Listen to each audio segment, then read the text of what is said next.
This is the first in a series of lectures on the book of Exodus.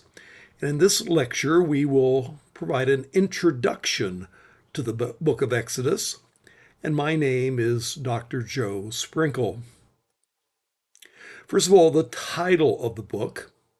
And it turns out that the title of the book is different in English than it is in Hebrew. If you look at the English title, the word Exodus means going out. It's derived from the Greek translation of the Old Testament, the Septuagint, abbreviated LXX, early translation that was used by New Testament authors. Anyway, the word Exodus comes from the Greek word ek, which means from, and the Greek word hodos, which means road. And so it's the road out, it's the going out. It's the Exodus proper. And of course, that's what the story of the Exodus is about, how Israel goes out from Egypt and sets out towards the promised land. The Hebrew title, however, is quite different. In Hebrew, they just take the first words of the book and turn that into the title of the book. And so the book began, and these are the names of the sons of Israel who came to Egypt, and it goes on to list them. And these are the name is Ve'ele Shemot, and these are the names, and they just take the word name, Shemot, and they make that into the title. And so the Hebrew title is simply names, which goes to that very first verse.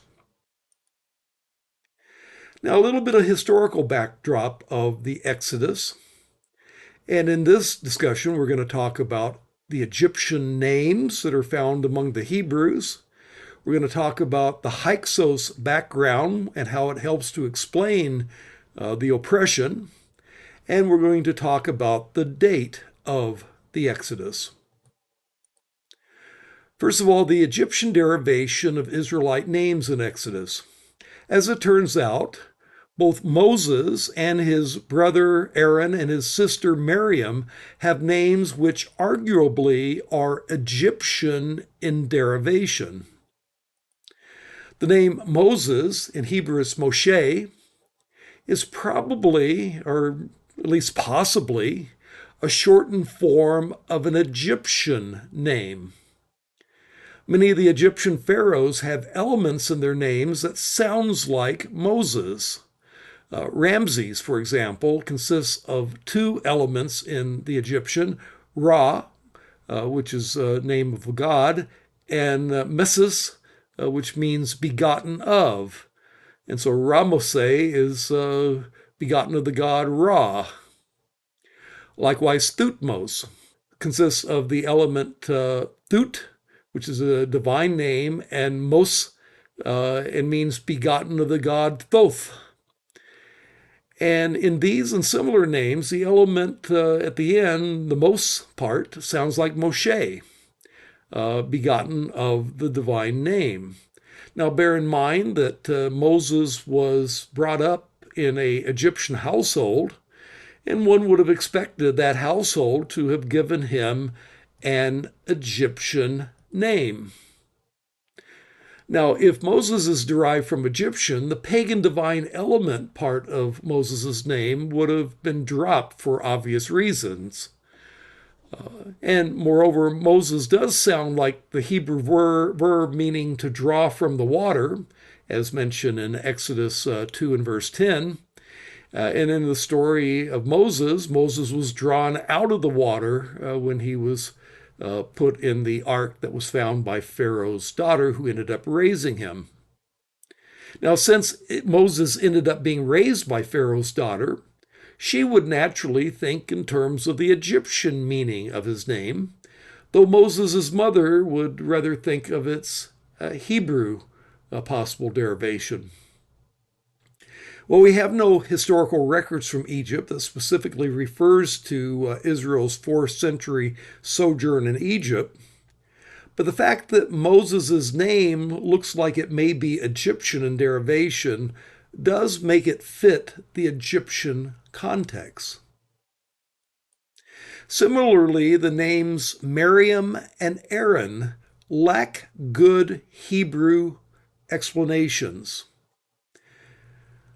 Miriam was the sister of Moses, Aaron was the brother of Moses, and their names too may be Egyptian in origin. Aaron may be Egyptian for the name of the god is great, and Miriam may be derived from the Egyptian Mare, which means beloved.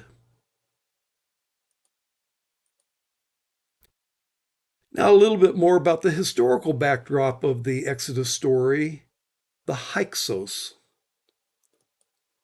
It turns out that there was a stage of history in Egypt where large numbers of Semitic people began to migrate to Egypt from Asia, Palestine, and this happened in the first part of the second millennium BC. Here you see an art painting that shows these Semites coming to Egypt.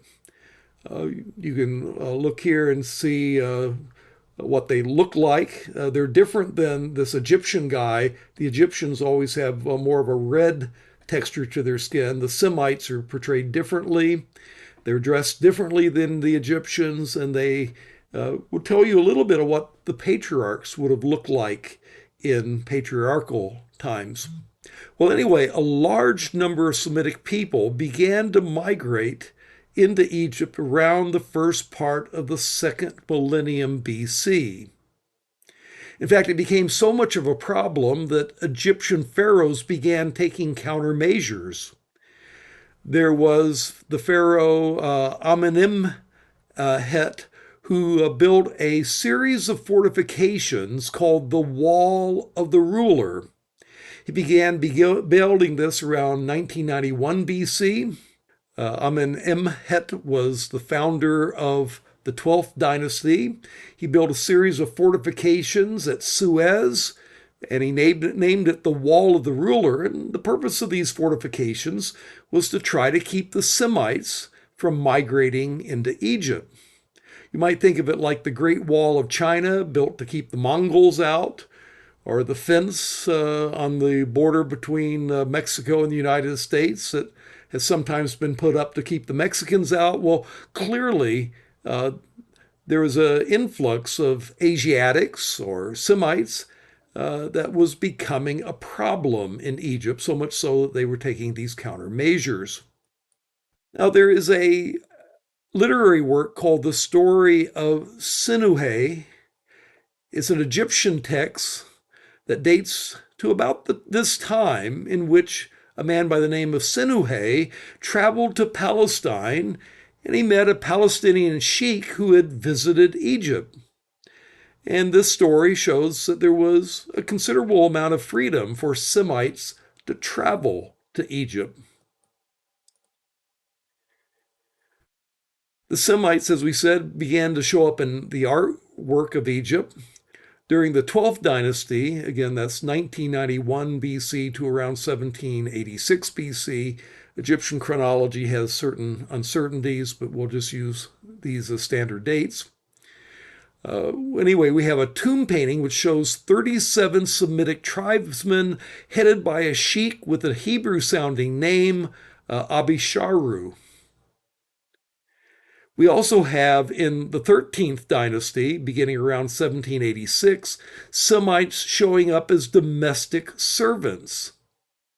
So there is evidence of Semites in Egyptian households showing up in relatively large numbers.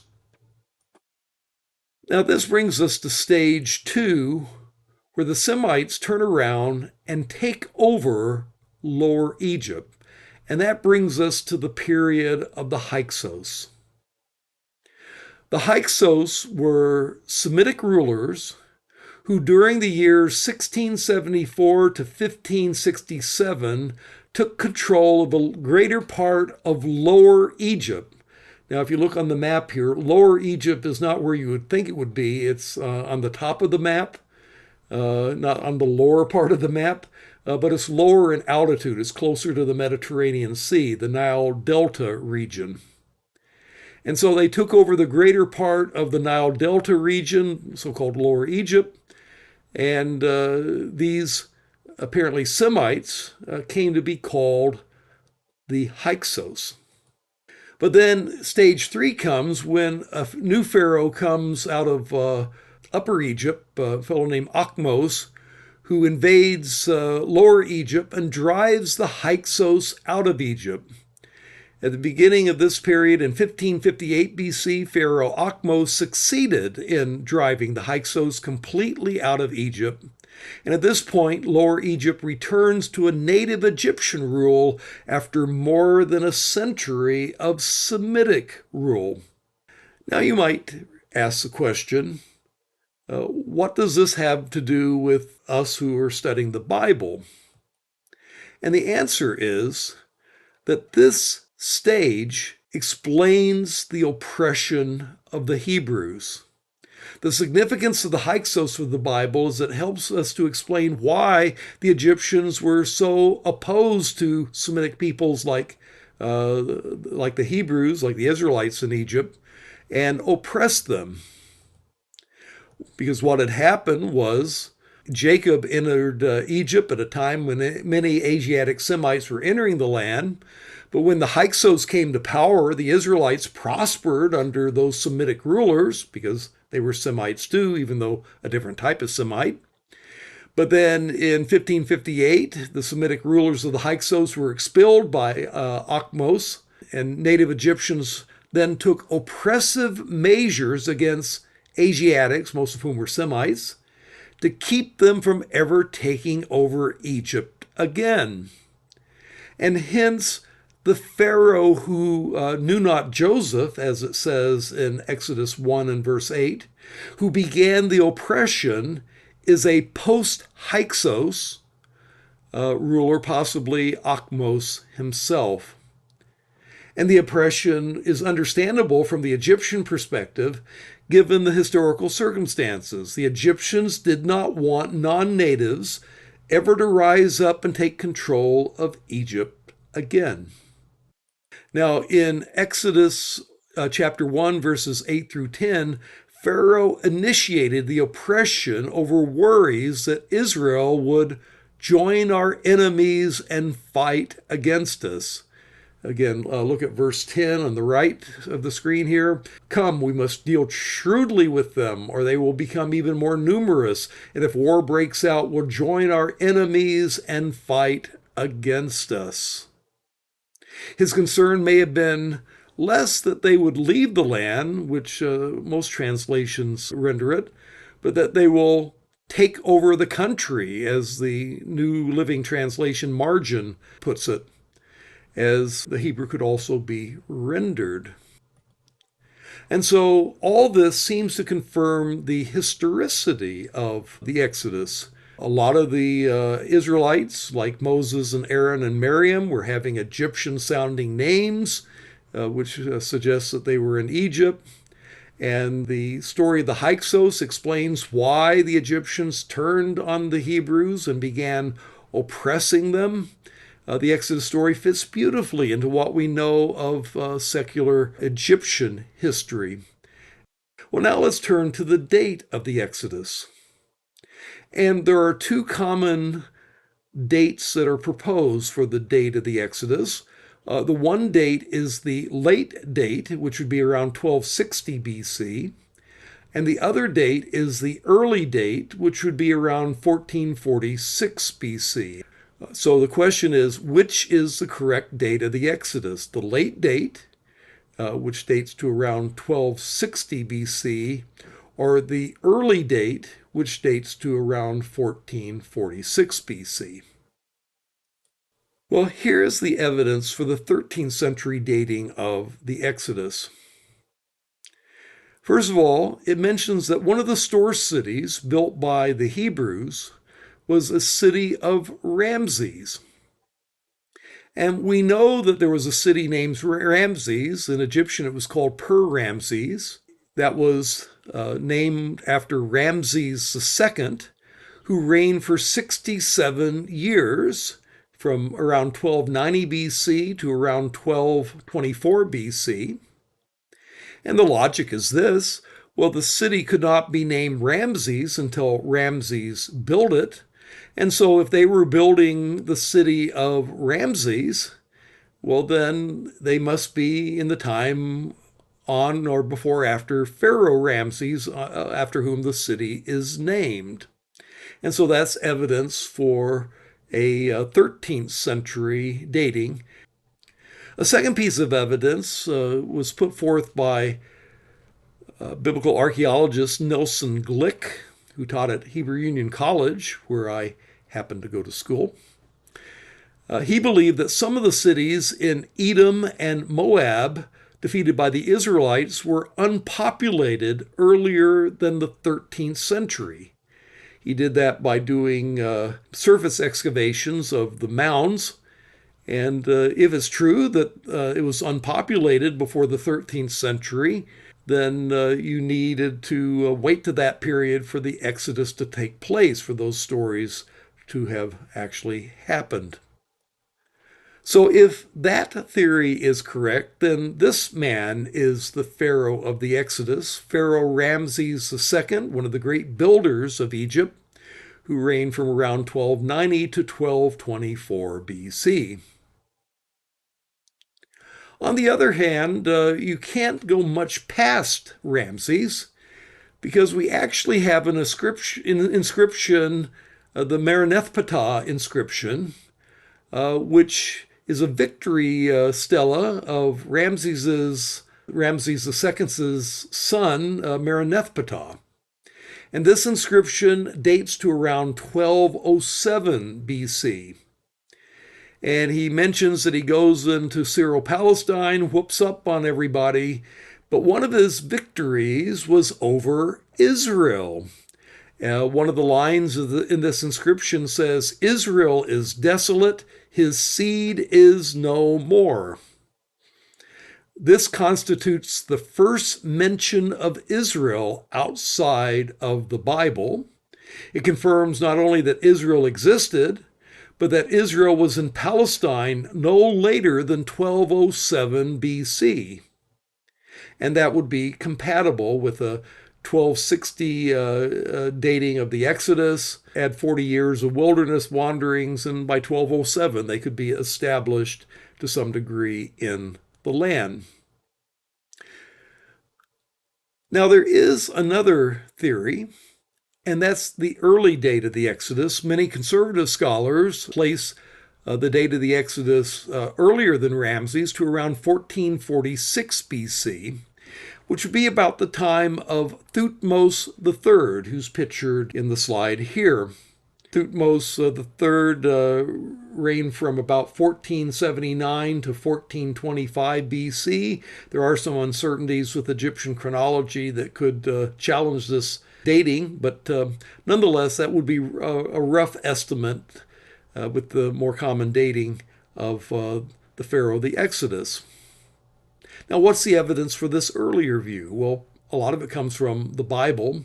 In 1 Kings chapter 6 and verse 1, it says, "In the 480th year after the people of Israel came out of the land of Egypt, in the fourth year of Solomon's reign over Israel, in the month of Ziv, which is the second month, he began to build the house of the Lord." 480 years before Solomon began building the temple, that's when the people of Israel came out of the land of Egypt. Well, we can date Solomon within a decade. He'd be within a decade of 970 BC, making the fourth year 966, plus or minus a few years. And then add 480 years to that, recalling in years BC, you got to go that direction. And that would place the Exodus in 1446 BC. Now, there are alternatives by late date proponents. They would say, well, maybe the 480 years is a round number for 12 generations, but 12 generations in reality is more like 300 years. That's what evangelical archaeologist K.A. Kitchen argued, and he wanted to make Ramses the Pharaoh of the Exodus. That would push things down 180 years. Others might argue that 1 Kings 6:1 is corrupt and that the 480 was originally a much smaller number. But if you take the numbers at face value, it would suggest a 1446 date for the Exodus. Again, plus or minus a few years. Now, there are problems that have to be addressed with this view. Well, how could the Israelites be building the cities of Ramses before Ramses came along and named the city Ramses? Well, the city that Ramses built, P. Ramses, was actually a new name given to an older city. There was an older city called Avaris. It had been the Hyksos capital. And when Ramses came along, he renovated Avaris and renamed it after himself. Now, if the early date is correct, the Israelites labored in a city which at the time was called Avaris, but a century and a half later, Ramses rebuilt and renamed after himself to P. Ramses. Now, if this early date is correct, the Israelites labored at Avaris. That's what it would have been called when they were working on it. But after Ramses came along, he renamed Avaris after himself, called it P or Per Ramses. And then what biblical tradition went on to do was to update the place name to reflect this later usage of the name. Nobody knew what Avaris was, but, oh, we've heard of Ramses. And so they updated it for a later audience. You have evidence of the same thing. Certain place names in Genesis look like they've been updated for later audiences, like when Abraham pursued the kings of the east all the way north to Dan. Well, it would not have been called Dan in Abraham's day. It wasn't called Dan until the time of the judges. But in order to make it clear to a later audience, some of those place names have been updated. Now, the argument from the Transjordan archaeology is also not conclusive. Glick only did surface excavations, not full-fledged digs, so if he would have done more digging, he might have found more evidence of a 14th or 15th century occupations, and subsequent excavations have found some evidence of 15th century occupations of the Transjordan. So the bottom line is this. There's strong evidence that exists for both an early date and a late date for the Exodus. Although I lean towards the early date, the case for the early date is not completely airtight, and a late date is at least possible.